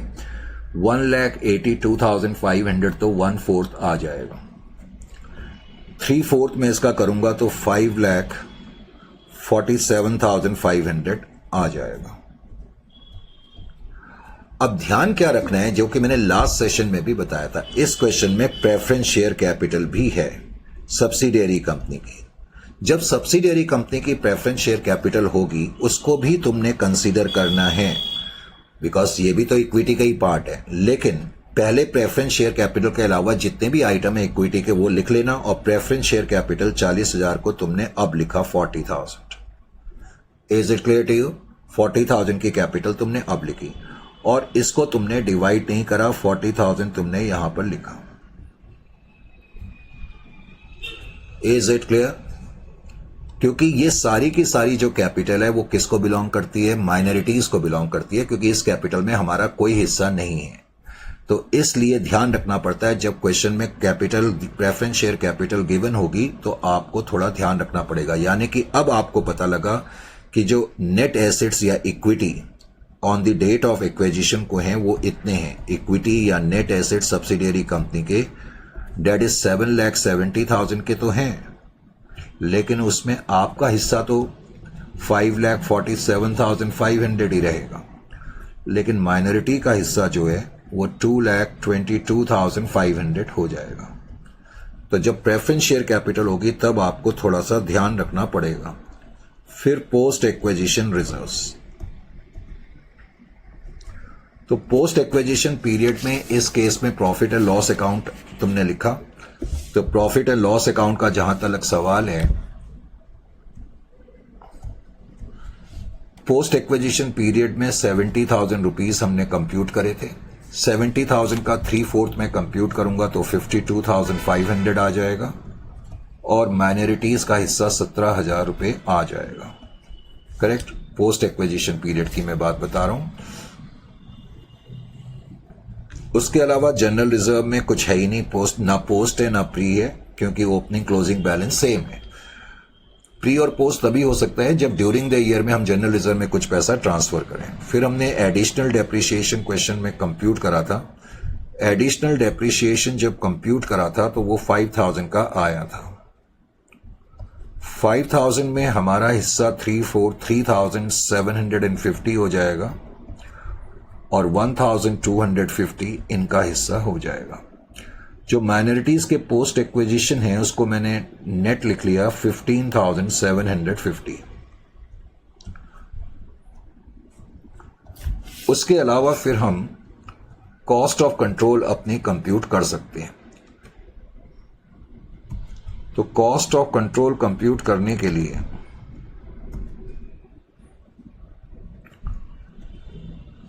बस आपको डिविडेंड के केस में, खासतौर से जब डिविडेंड प्री एक्विजिशन पीरियड का हो, तो उस केस में आपको कॉस्ट ऑफ कंट्रोल का बड़ा ध्यान रखना पड़ेगा। पहले तो आप इन्वेस्टमेंट लिखेंगे, तो इन्वेस्टमेंट आपने लिखी, इन्वेस्टमेंट का अमाउंट जो है डेट इज इक्वल टू 4,80,000 है। और 4,80,000 में से पहले तो आप उसी तरीके से लिखेंगे transfer of holding company's share of dividend from profit and loss account to investment. यानी कि प्रॉफिट एंड लॉस अकाउंट में जो उन्होंने क्रेडिट कर लिया था अपना शेयर, वहां से निकाल करके हम इन्वेस्टमेंट में ला रहे हैं, फ्रॉम P&L टू इन्वेस्टमेंट। तो इन्वेस्टमेंट अकाउंट में अब हमने क्रेडिट कर दिया। अब जो 60,000 रुपये टोटल डिविडेंड था उसमें हमारा हिस्सा 3/4 है, यानी कि 45,000। तो 45,000 जो है वो हम माइनस करेंगे। 480 में से 45,000 माइनस करने के बाद मेरी इन्वेस्टमेंट की कॉस्ट कम हो गई, 4,35,000 हो गई।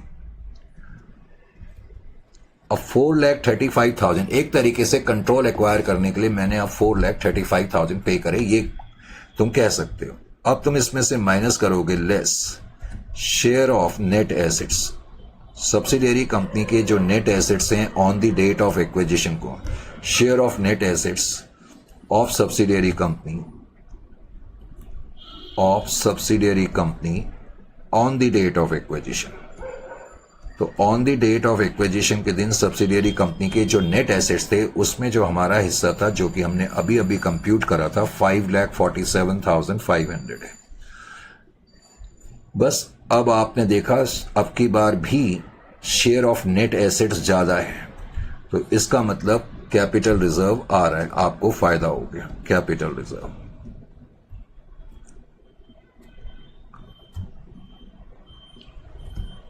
Is it clear to you? उसके अलावा फिर इस क्वेश्चन में माइनॉरिटी इंटरेस्ट आप कंप्यूट करेंगे। अब माइनॉरिटी इंटरेस्ट कंप्यूट करने के लिए हम यही देखते हैं कि on the date of acquisition को माइनॉरिटीज के हिस्से के नेट एसेट्स कितने हैं जो हमने कंप्यूट करे थे 2,22,500 प्रेफरेंस शेयर कैपिटल ऐड करने के बाद जो उनका हिस्सा आया था माइनॉरिटीज का, जो मैंने एनालिसिस टेबल यहां बनाया था, ये जो इनका हिस्सा है। Is it clear to you? बस फिर हम इसमें ऐड कर देते हैं कि पोस्ट पीरियड में इन्होंने कितना कमाया। तो पोस्ट एक्विजिशन शेयर, तो वो हम पहले ही टोटल कर चुके हैं। पोस्ट एक्विजिशन शेयर मैंने जब टोटल करा था कितना निकला था उनका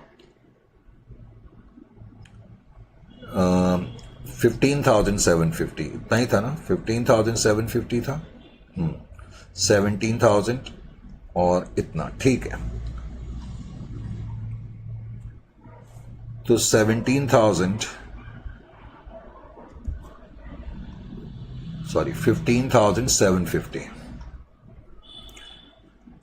15,750, तो ये तुम इसमें ऐड कर दो। अब जब मैं ऐड करूंगा तो that will be equal to कितना आ जाएगा भाई, ये 2,52 इतना ही आ रहा है ना, या कुछ गलत आ रहा है? एक सेकंड के लिए माइनॉरिटीज का जो हमने हिस्सा कंप्यूट करा था, एक सेकंड के लिए टाइम देना। कहां चला गया एनालिसिस टेबल? 70,000 में इनका हिस्सा कितना आएगा ये मुझे डाउट है, मुझे लग रहा है ये फिगर मैंने गलत लिख दी है। 70,000 डिवाइडेड बाय 4 17,500 है। ये छोटी सी फिगर से ना मिस्टेक से बड़ा प्रॉब्लम हो जाती है। 17,500 है। अब 17,500 में से मैं 1250 माइनस करता हूं तो डेट इज 16,250 आ रहा है, कोई प्रॉब्लम नहीं है। 16,250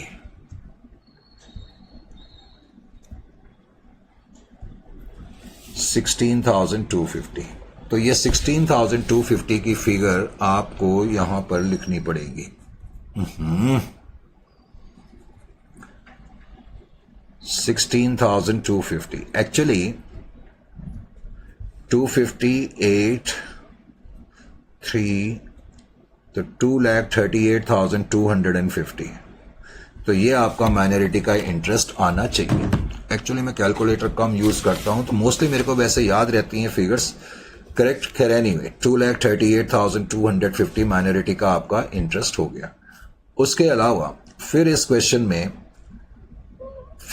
में क्या करना है, बस अब बैलेंस शीट बनानी है। तो बैलेंस शीट बनाने के लिए मैं आपको डायरेक्टली ऐसे दिखा देता हूं बैलेंस शीट, क्योंकि अब मैं टाइम वेस्ट नहीं करना चाहता, क्योंकि अब आपको आता ही है। ये बैलेंस शीट है। बैलेंस शीट में सबसे पहले तो शेयर कैपिटल पहले तो शेयर होल्डर फंड लिखना, फिर शेयर कैपिटल। अब प्रेफरेंस शेयर कैपिटल तो किसकी आएगी? सिर्फ और सिर्फ होल्डिंग कंपनी की। इक्विटी शेयर कैपिटल भी होल्डिंग की आएगी, टोटल 10 लाख। अब जब मैं रिजर्व्स लिखूंगा तो बैलेंस शीट के अंदर होल्डिंग कंपनी का रिजर्व 2 लाख है और कोई पोस्ट एक्विजिशन जनरल रिजर्व है ही नहीं, तो 2 lakh.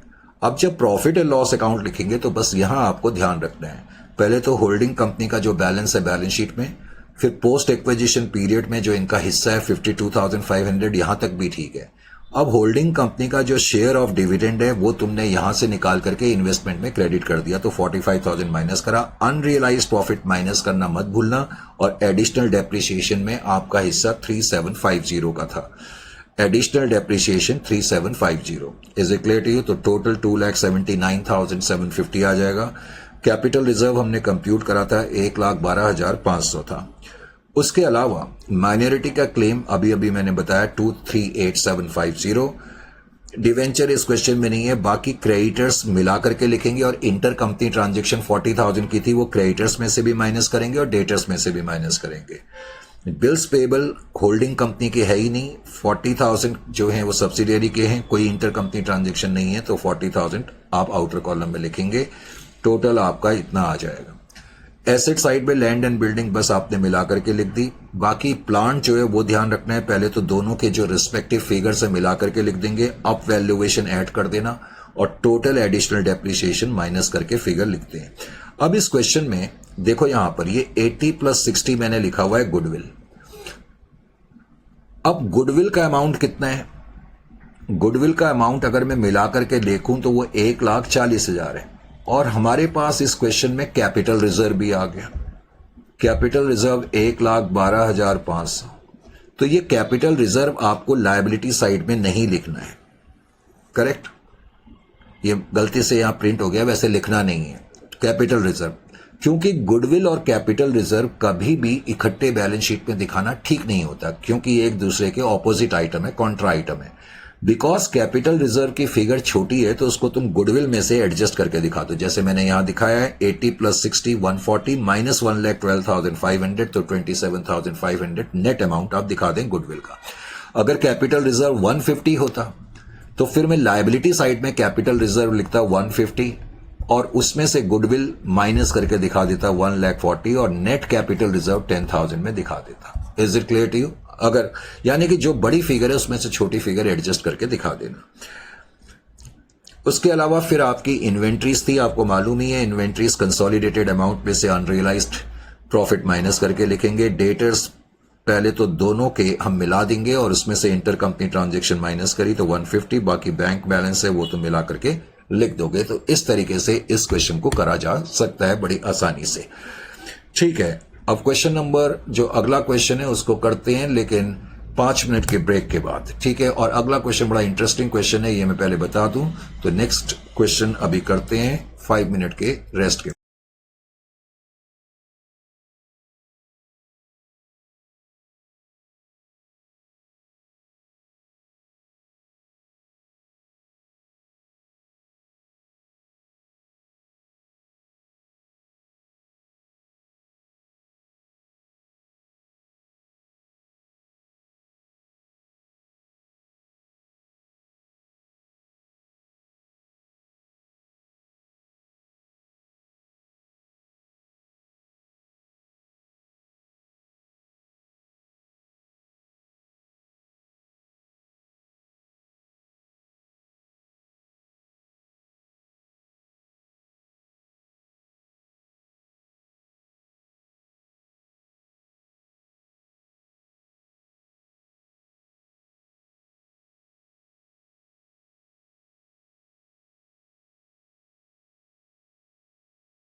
Hello and welcome back.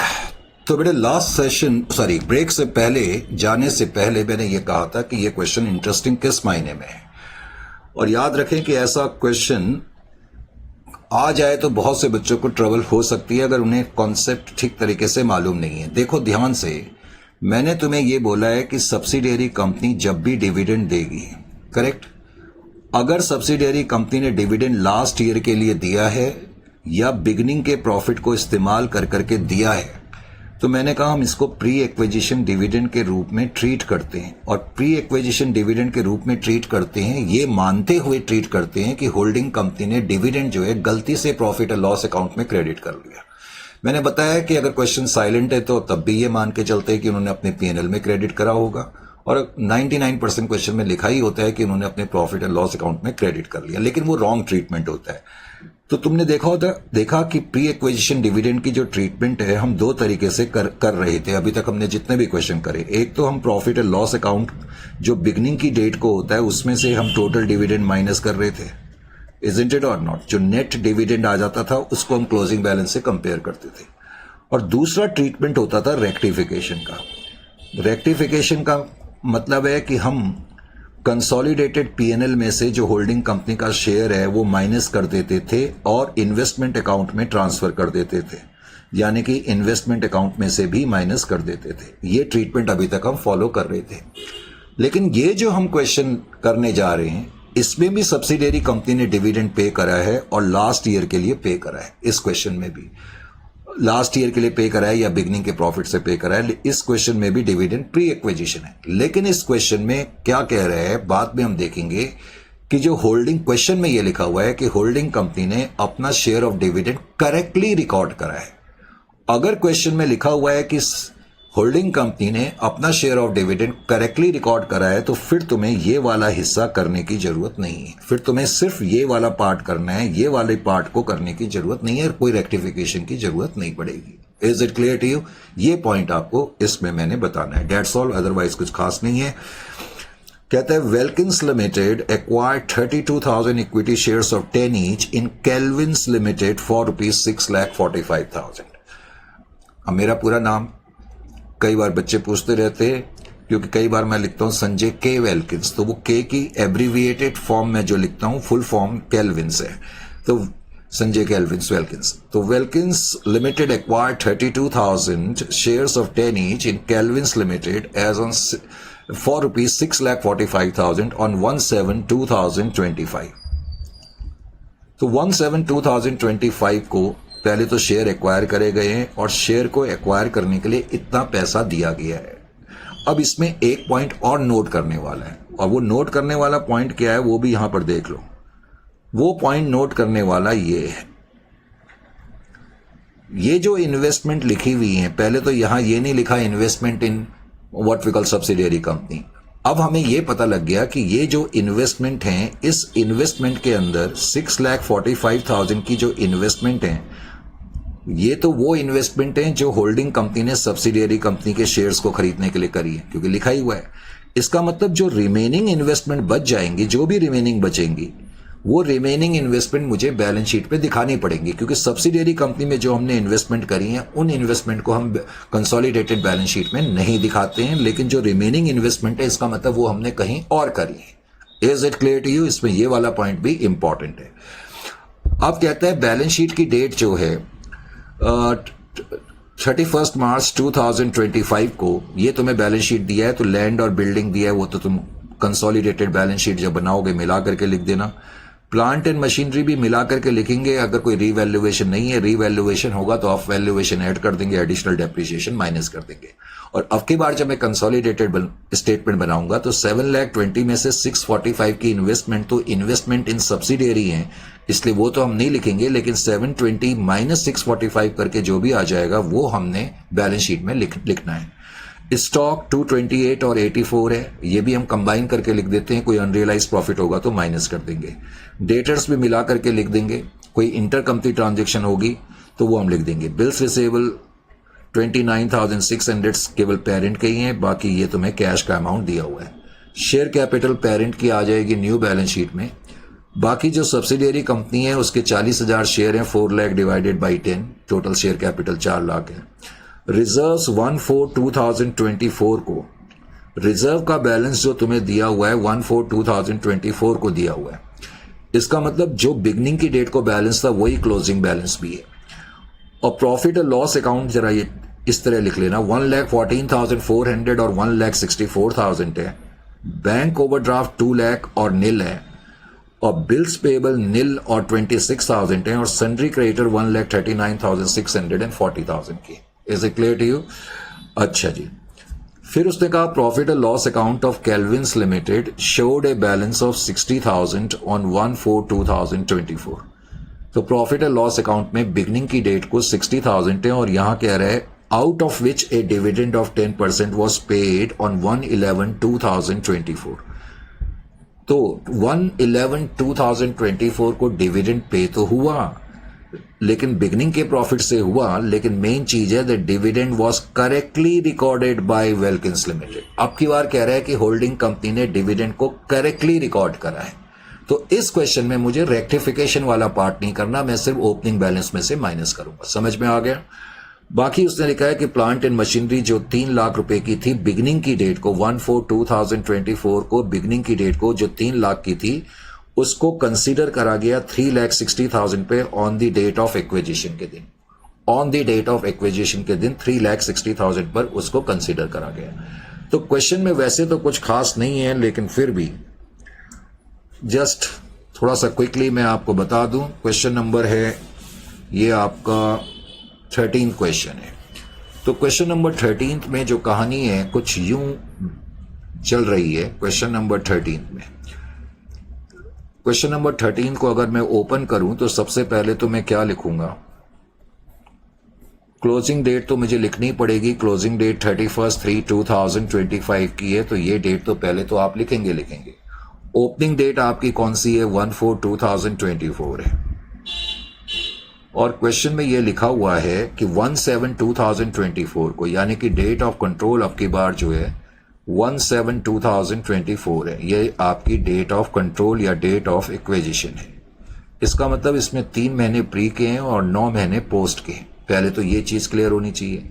बाकी अभी हमने नीचे पढ़ा था कि प्रॉफिट एंड लॉस अकाउंट में 60,000 का बैलेंस है, जबकि क्लोजिंग बैलेंस जो सब्सिडियरी कंपनी है उसके प्रॉफिट एंड लॉस अकाउंट में 1,64,000 का बैलेंस है। अब जहां तक जनरल रिजर्व का सवाल है वो बैलेंस शीट के अंदर ही दिया हुआ है। रिजर्व जो ओपनिंग बैलेंस है वो 2 लाख है, और वही बैलेंस जो है बैलेंस शीट की डेट बैलेंस शीट में भी लिखा है, तो इसका मतलब क्लोजिंग बैलेंस भी 2 लाख की है। Is it clear to you? बाकी इस क्वेश्चन में जो मेन चीज उसने दी, उसने लिखा कि नवंबर के महीने में, मान लेते हैं नवंबर की डेट कहीं यहां पर आ रही है 1/11/2024 को, नवंबर के महीने में वो कहता है कि सब्सिडियरी कंपनी ने डिविडेंड पे करा। अब उन्होंने डिविडेंड तो पे करा है, और डिविडेंड उन्होंने 10% का पे करा, तो 10% ऑफ 4 लाख यानी कि 40,000 का उन्होंने डिविडेंड पे करा होगा। सब्सिडियरी कंपनी की शेयर कैपिटल 4 लाख की है, तो उसका 10% 40,000। लेकिन उन्होंने कहा कि ये जो डिविडेंड उन्होंने पे करा है ये बिगनिंग के प्रॉफिट से पे करा है, यानी कि जो डिविडेंड पे हुआ है वो बिगनिंग के प्रॉफिट से पे हुआ है, तो ये प्री एक्विजिशन डिविडेंड तो है। लेकिन जैसा कि मैंने बताया, अब की बार क्वेश्चन में लिखा है कि dividend has been correctly recorded. इस क्वेश्चन में लिखा है कि डिविडेंड जो है करेक्टली रिकॉर्डेड है। इसका मतलब है कि होल्डिंग कंपनी ने डिविडेंड को अपने प्रॉफिट एंड लॉस अकाउंट में एडजस्ट नहीं करा है, अपने इन्वेस्टमेंट अकाउंट में एडजस्ट कर दिया, तो करेक्टली रिकॉर्डेड है,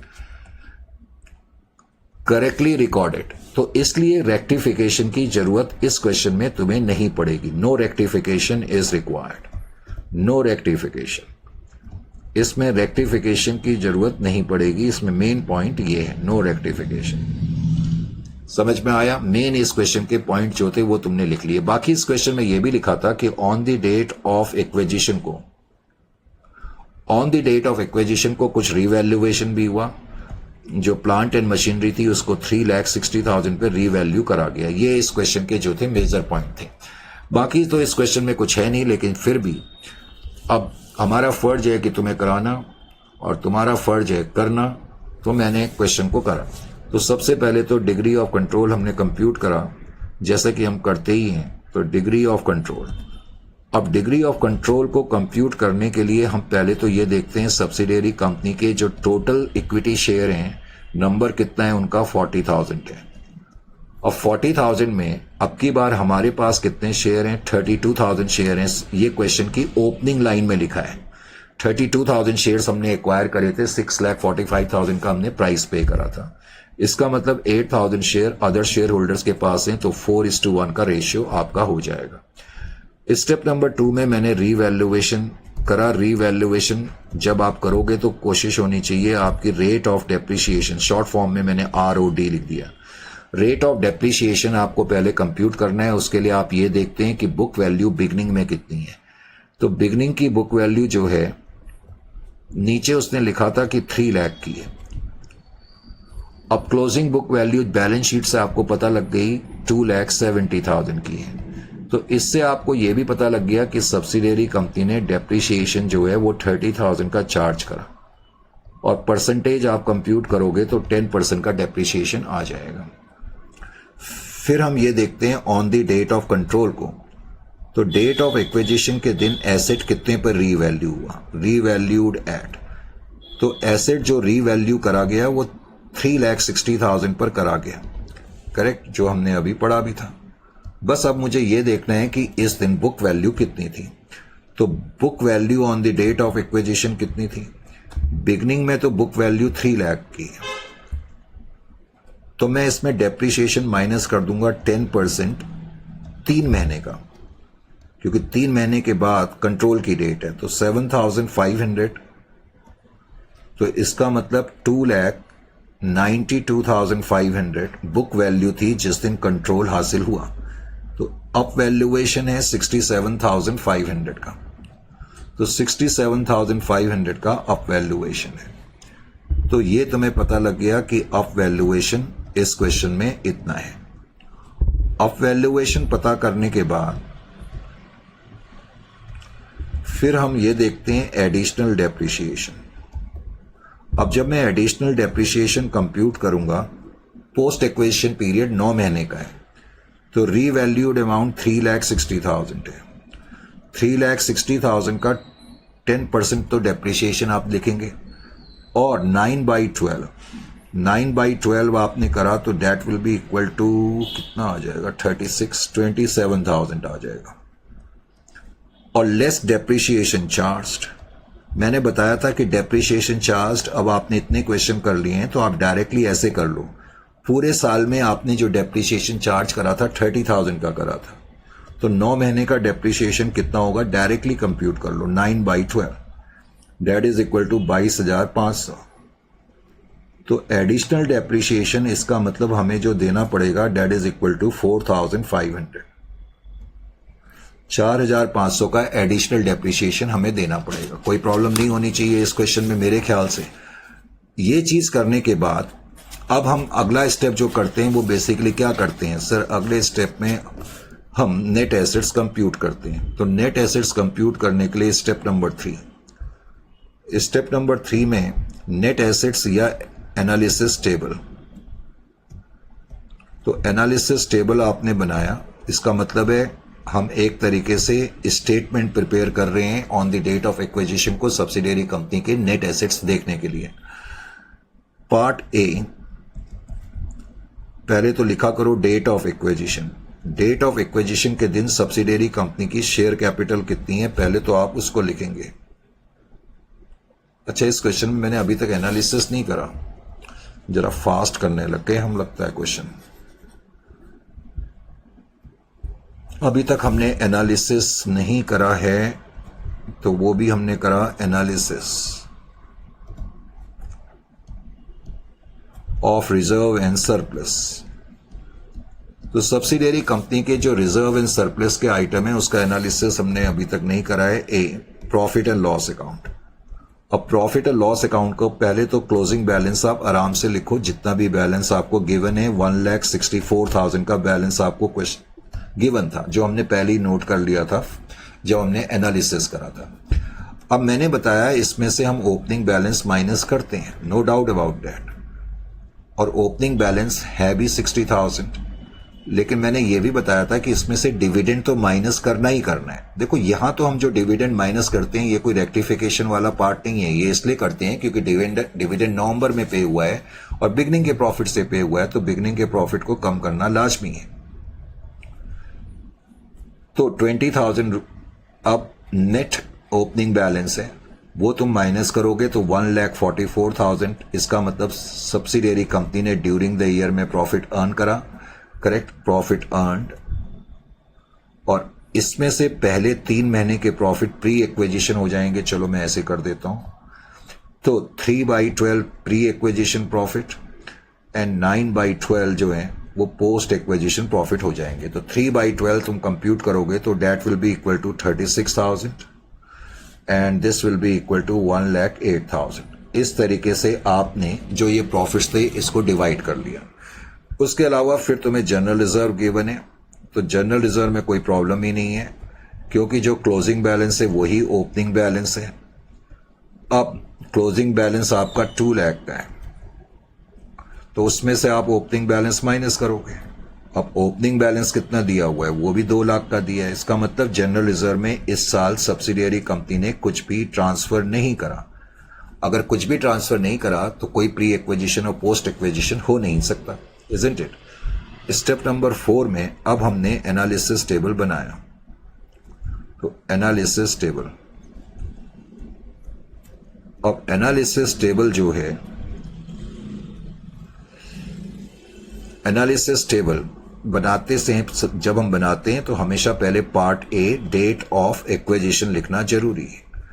उसके अंदर भी आप पहले आराम से लिखें शेयर कैपिटल। सब्सिडियरी कंपनी की जो शेयर कैपिटल है on the date of acquisition के दिन वो 4 लाख ही रही होगी।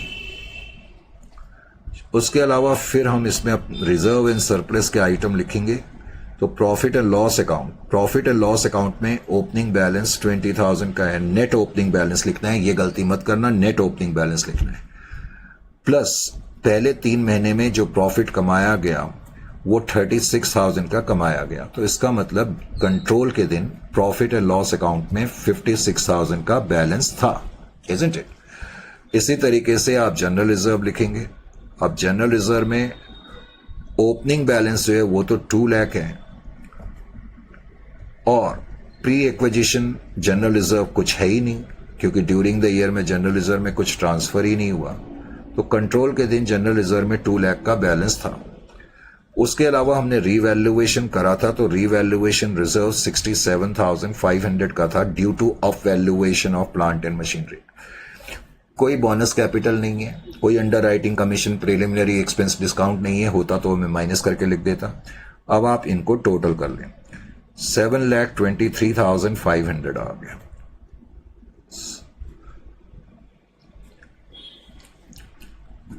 फोर 4:1 के रेशियो में इसको डिवाइड भी कर लें तो डेट इज इक्वल टू 1,44,700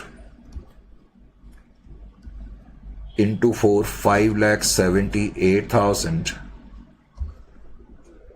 कितना आ जाएगा, 800 आएगा।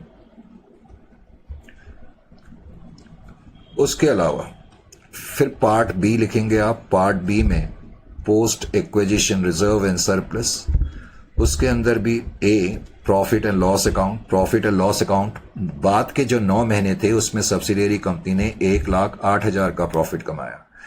इसमें आपके हिस्से का प्रॉफिट है 86,400 और माइनॉरिटी का हिस्से का प्रॉफिट आ जाएगा 1,21,600।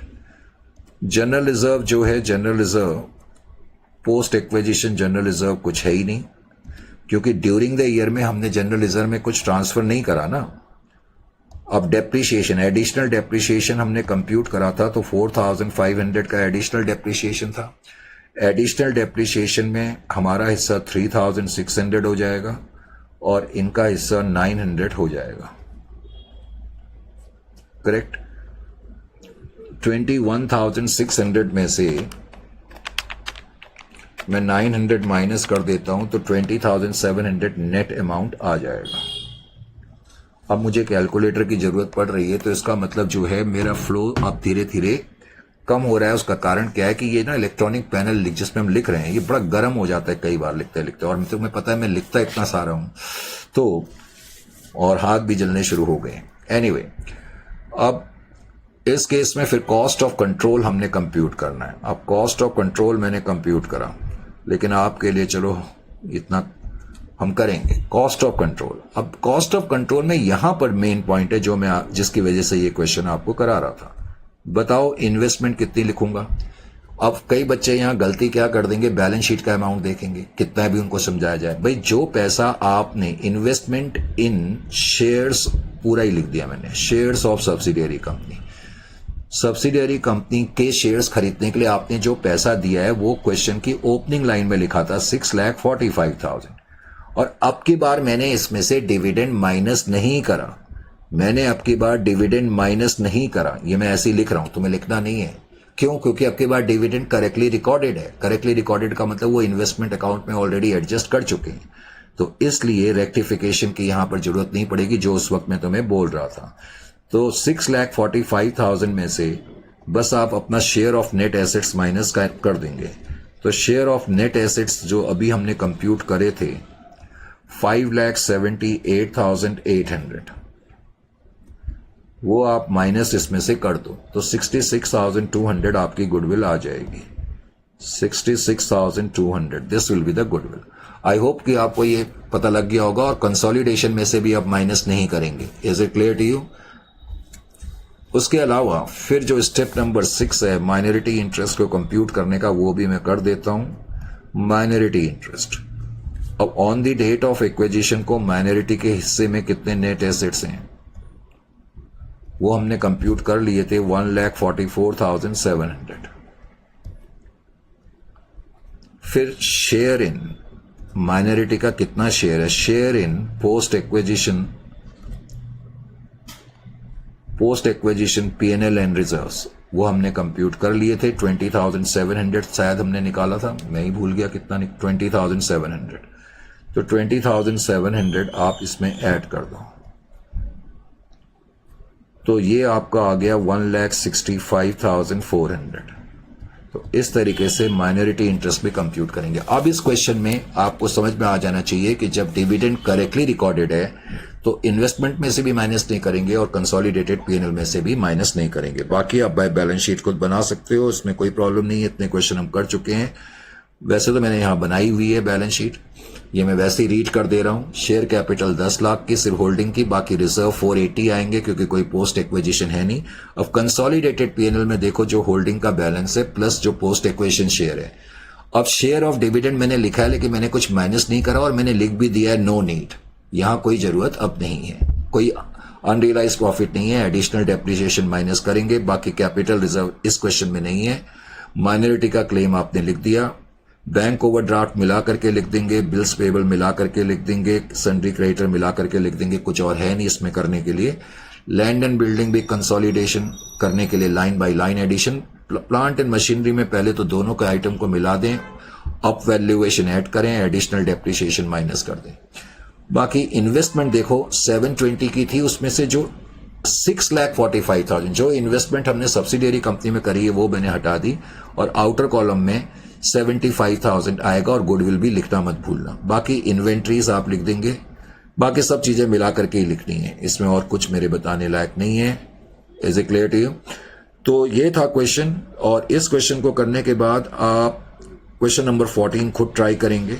You can do question number 14, एक क्वेश्चन तो कम से कम खुद करें, और फिर नेक्स्ट सेशन में जब आपसे मुलाकात होगी तो हम डिविडेंड का आखिरी हिस्सा, और यही आपका आखिरी कॉन्सेप्ट है, जब डिविडेंड सब्सिडियरी कंपनी देती है और लिखा नहीं होता कि ये डिविडेंड हमने लास्ट ईयर के लिए दिया है या हमने बिगनिंग के प्रॉफिट से दिया है, तो तब डिविडेंड का क्या ट्रीटमेंट होगा, ये हम क्वेश्चन नंबर 15 में देखेंगे।